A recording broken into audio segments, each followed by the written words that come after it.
Hello friends, કેમ છો બધા? મજામાં ને? મજામાં જ હશો ને? આપણે મળી ગયા છીએ એક નવા વ્લોગ સાથે. તો મિત્રો, આ વ્લોગમાં તમારા બધાનું સ્વાગત છે.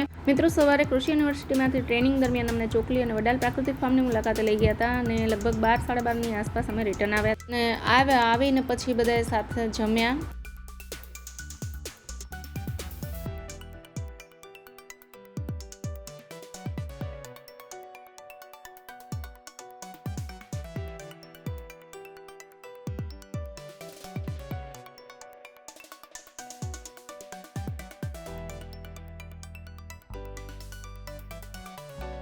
મિત્રો, જમીને થોડી વાર આરામ કરશો, કારણ કે જતી વખતે તો બહુ તડકો નહોતો, કારણ કે 8, 8:30 જેવું થયું હતું, પણ આવ્યા ત્યારે બહુ જ તડકો હતો અને અત્યારે નીકળવાનું છે ત્યારે પણ ફૂલ તડકો છે. તો જો કબૂતર પણ આરામ કરે છે તો આપણે તો આરામ કરવો જ જોઈએ, સાચું ને? મિત્રો, જમીને અમે રૂમમાં ગયા. જે રૂમ પહેલાં હતો એમાંથી શિફ્ટ કરીને આજે અમને બીજો રૂમ આપ્યો છે. ચાલો તમને બતાવું.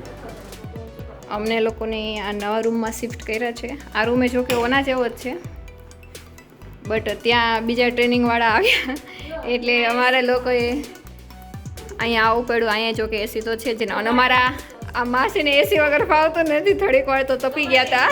અને આ છે અમારા સંતર મોમ. Hello mom. કબાટ સરસ છે, બાથરૂમ ને એ બધું સરસ છે. અહીંયા થોડો ઘણો ડિફરન્ટ છે, બાકી બધું સરખું જ છે. Okay mummy? Okay, done. મિત્રો, 2:30 ઉપર થઈ ગયું છે ને અમે બેસી ગયા છીએ પાછા બસમાં તોરણિયા જવા માટે.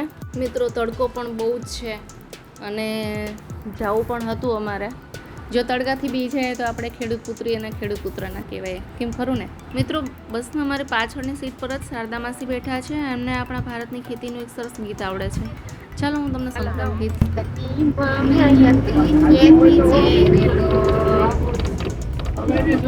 આનું ગીત છે એમ તો મોટું બધું 6-7 કડીનું મેં બનાવેલું છે. નારીઓનું સ્થાન જો ભારતની ભવ્યતી ખેતી છે રે લોલ. પછી આપણે જે વાવેતર કરીએ ને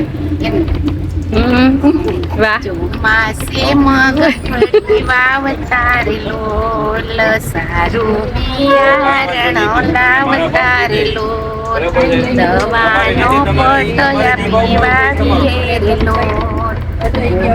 છે જોર મસૂર જો ભારતની ભવ્યતી ખેતી છે. સૂર્યા યુગડે ને સૂર્યા બેસતા રે, પાણી લય જે ખાંડી ઉતરે, ભારતની ભવ્યતી ખેતી છે રે. મિત્રો, માસીએ બહુ સરસ ગીત ગાયું, સાંભળ્યું ને તમે? તો મિત્રો, પહોંચી ગયા છીએ આપણે રમેશભાઈ સાવલિયાની વાડીએ. એ પણ એમના આખા ખેતરમાં પ્રાકૃતિક ખેતી કરે છે અને એમના વિશે અમને બહુ સરસ સારી એવી જાણકારી આપી.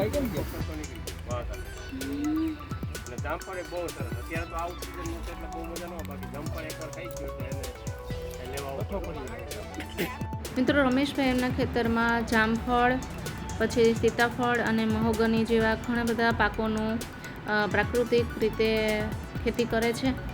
જો તમે જોઈ શકો છો, જામફળ એક જ ડાળમાં એટલા બધા જામફળ છે.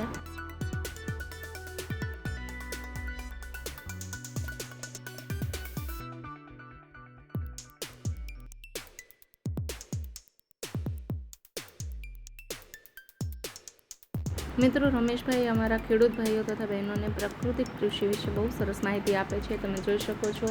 અને ખેડૂત મિત્રો પણ રમેશભાઈને પોતાના મનમાં જે કાંઈ પણ પ્રશ્નો ઉઠે છે પ્રાકૃતિક કૃષિને લઈને, તેના વિશે ચર્ચા કરે છે.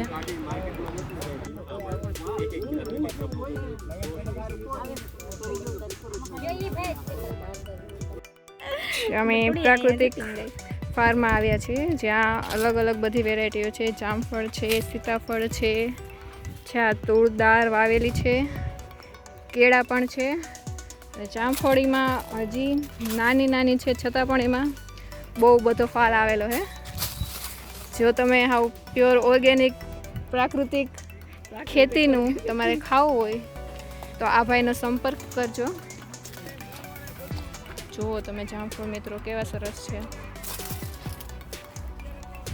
આ તો હજી નાના છે, આગળ મોટા પણ છે. કેરી મોટો જેવડા બધો આમ જો. જામફળ થાય છે. હજી તો નાના નાના છોડવા છે ત્યાં.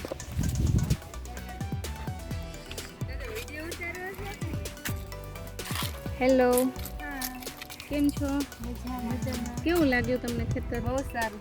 જામફળ જોઈને કેવી મજા આવી? બહુ મજા આવી. ખાવાનું મન થયું.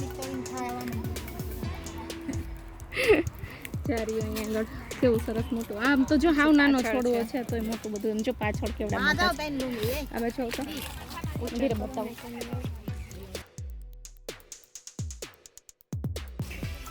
અહીંયા છે. હા ના તો ફાર્મ જોયા પછી બધા પાક જોયા પછી અમે અહીંયા આગળ બેઠા હતા. તડકો હતો તો રમેશભાઈ અમને બધાને છાશ પીવડાવી. એવી સરસ છાશ હતી ને પીને બહુ મજા આવી ગઈ. અને અહીંયા બેઠા હતા ત્યારે પણ ઘણી બધી કૃષિને લગતી વાતો કરી અમે લોકોએ, કારણ કે કૃષિ વિષય ઉપર અત્યારે ચર્ચા ચાલે છે અને કૃષિની જ અમારી ટ્રેનિંગ છે તો અમારી વાતો પણ કૃષિની જ હોઈ શકે. બધાએ ઓછામાં ઓછા 2 ગ્લાસ તો છાશના પીધા જ હશે, વધારે પીધા હશે. મેં ખુદે 2 ગ્લાસ પીધા છાશના, પણ આમ તડકો હતો ને તો ખરેખર બહુ મજા આવી છાશ પીને. મિત્રો અહીંયા જ હવે વિડીયોનો એન્ડ કરું છું. મિત્રો વિડીયો પસંદ આવ્યો હોય તો લાઈક જરૂર કરજો, તમારા ગ્રુપમાં ફ્રેન્ડ સર્કલમાં શેર કરજો અને હા ચેનલને સબસ્ક્રાઈબ કરી લેજો જે બિલકુલ ફ્રી છે. ચલો મિલતે हैं नेक्स्ट वीडियो में, तब तक के लिए बाय बाय.